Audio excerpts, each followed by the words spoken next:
So yun mga kababayan, bali wala pala siya rito sa bahay na to. Nakita ko yun, naandoon pala sa kabilang bahay. Doon siya nagpunta.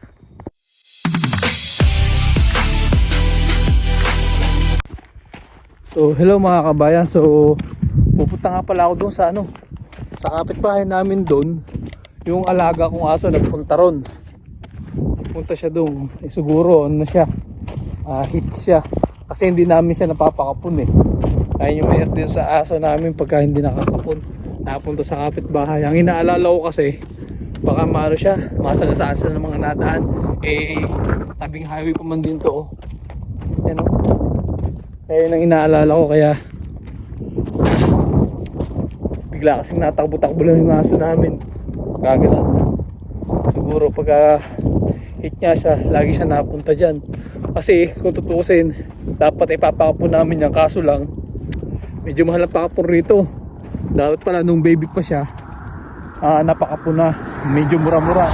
Ngayon nung nagtanong ako doon sa sa vet, almost abot na siya ng 1,000 Canadian dollar. So talaga mahal, bukod pa yung gamot niya, tsaka syempre yung check up niya. Kaya yun, hindi pa namin na pinapakapon. So yun nga, kakaunin ko nga muna yung yung aso ko. So isa nakakayahan sa may-ari ng bahay, kasi dati napuntahan na kami niyan kasi gagawa nung mga apo niya.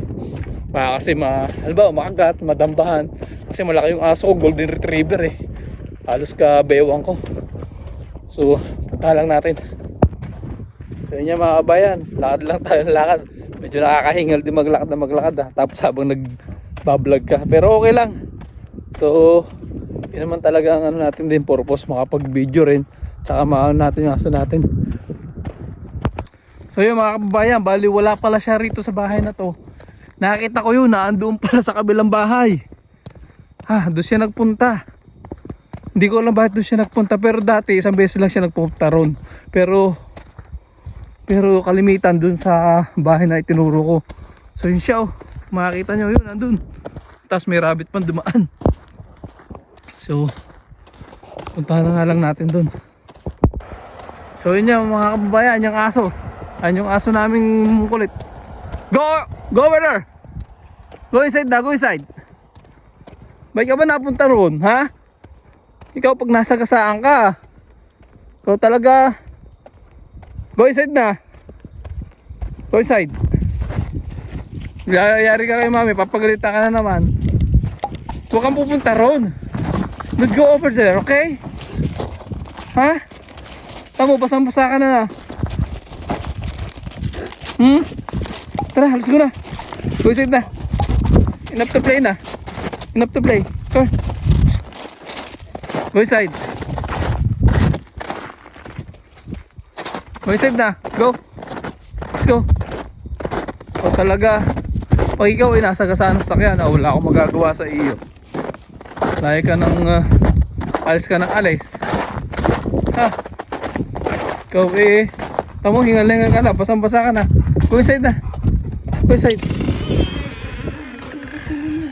Ayan pala yung aking alagang pusa, si Yuki. Yuki. Galing ka na kasi. Ikaw talaga pa ikaw nasa kasama, mayroon pang truck tayo, kasalubong mo yung truck. Sabi ko sa'yo, ikaw nasa gasaan. Good luck sa iyo. So yun lang mga kababayan, nakauwi na yung ating yung ating alagang asong makulit. So ingat lagi, lalo sa tabing OFW. Salute.